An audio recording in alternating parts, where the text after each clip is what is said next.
There's some language in the standards you need to be aware of. Shall, should, and recommended. Shall says the practice or procedure is mandatory due to natural law or regulatory requirement. So a lot of this is about OSHA, if you're in the US, and things like that. So a shall says you got to do it, right? If I jump up in the air, I shall come back down. Law of gravity, nothing I can do about that. It's mandatory. It's going to happen. And so an example of a shall in the S500 is down below. Appropriate safety procedures and personal protective equipment, PPE, shall be used to protect restorers. Got to be that way, okay? And then you have should. If it says should in the document, it says the practice or procedure is a component of the accepted standard of care to be followed. Doesn't mean it's not by law. It just says to do it prudently, to do it the correct way, this is what you would do. So an example of that is following a category 2 water intrusion, carpet cushion, also called pad or underlay, should be removed and discarded. How many of you regularly on a category 1 job will save carpet and pad? So you dry the pad, you don't pull the pad, you dry it all at the same time. Nothing wrong with it. Completely permissible until it becomes a category 2. Now, according to the standard, you can't do that anymore. So if it's category 1, most of us say, I'm going to lift the carpet, pull the pad, throw it out. I can inspect the carpet, inspect the floor, dry it faster, and put it back in. Nothing wrong with that. Other people say, well, if I can dry it all in place and take a little bit longer to dry it out, but now when we're done, you don't have to put in new pad, restretch the carpet, and it's going to be cheaper on the repairs. Nothing wrong with that, right? It all depends on how you're going to do it. People who dry with heat tend to leave things in place more often because they're drying a little bit faster. But once it's category 2, that option's off the table according to the S500.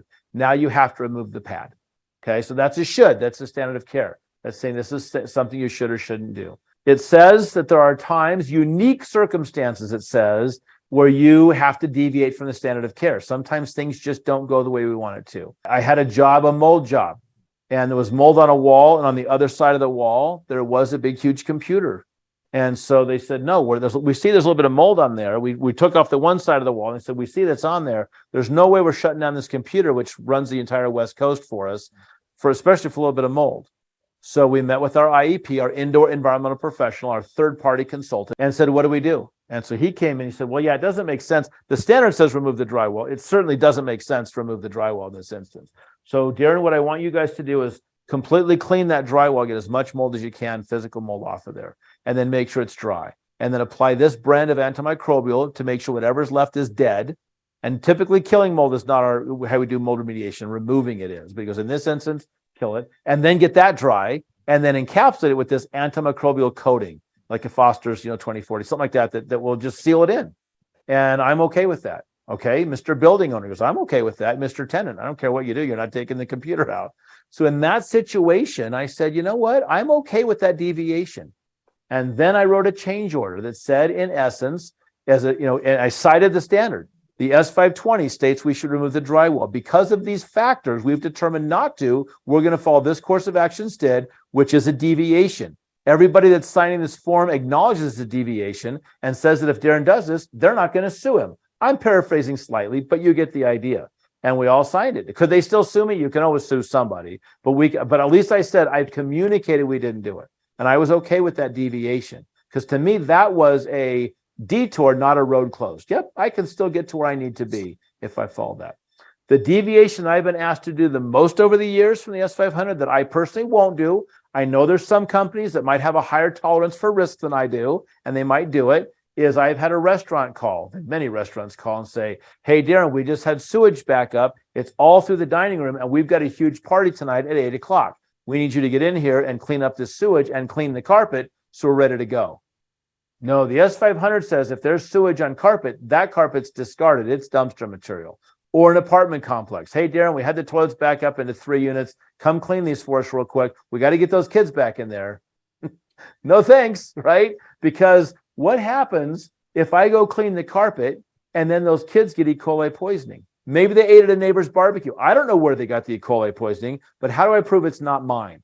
And what if it is mine and they got hurt? And so for me, I don't take those jobs. Nope. That's all got to go, and I'll clean it and put in new carpet. But you might find someone else who's willing to. But that's a deviation I'm not comfortable with, and so I won't do those. So that's a should. A should or should not is part of the standard of care. We need to know those if we're going to be doing this work. And then you have recommended.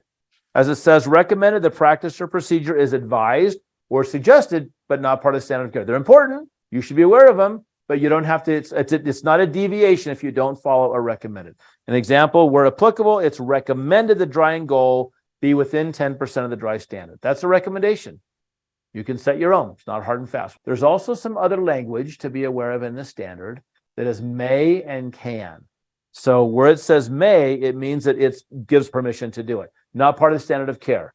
If it's category 1, you may save the pad in place. It's not a good or bad, not a right or wrong. It's permissible. You may do that. Restorers may use dry standards to determine the areas affected by water intrusion. You may do that. There's also other ways that you can do that as well. So it's not a should. And then if it says can, it means it's possible. Yeah, that might work. You could do that and still be within the standard of care. So when can is used, it's a possibility. Restorers can use the installed HVAC system as a resource as long as you're not going to spread stuff around like mold or whatever. So it just means it's possible. So just be familiar with those. The S500 is the key. It is, I don't want to say disheartening, but or frustrating. I'm not sure what the right phrase is, but I get on occasionally on some of the chats on Facebook to kind of see what's going on. And it is a little frustrating to see how people think that they're quoting the S500 and they're not even close. So the S500 says this. I see it a ton on categories. If the water touches the ground outside, it's category 3. No, it's not. If it came in from the rain, no, it's not. But they're convinced of it because somebody told them that once. But you need to know for yourself what the S500 says. You need to read it yourself and understand that it's not written like a novel.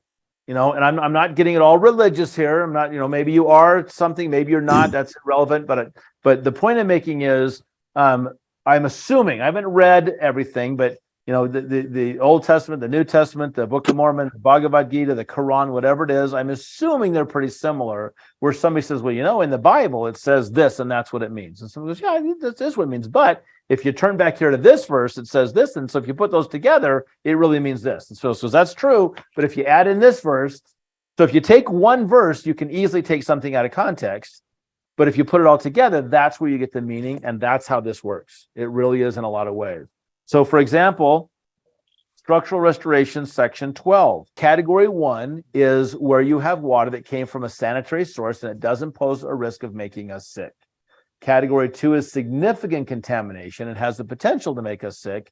And category 3 is grossly contaminated and probably will make you quite sick, up to dead. Okay. So it says, if the determination is that the water is category 1, then the restorer can proceed without contamination controls such as containment barriers and pressure differentials, or what we'll call later on negative pressure. So if it's category 1, then you can just get going on the job without setting up negative pressure or building containments.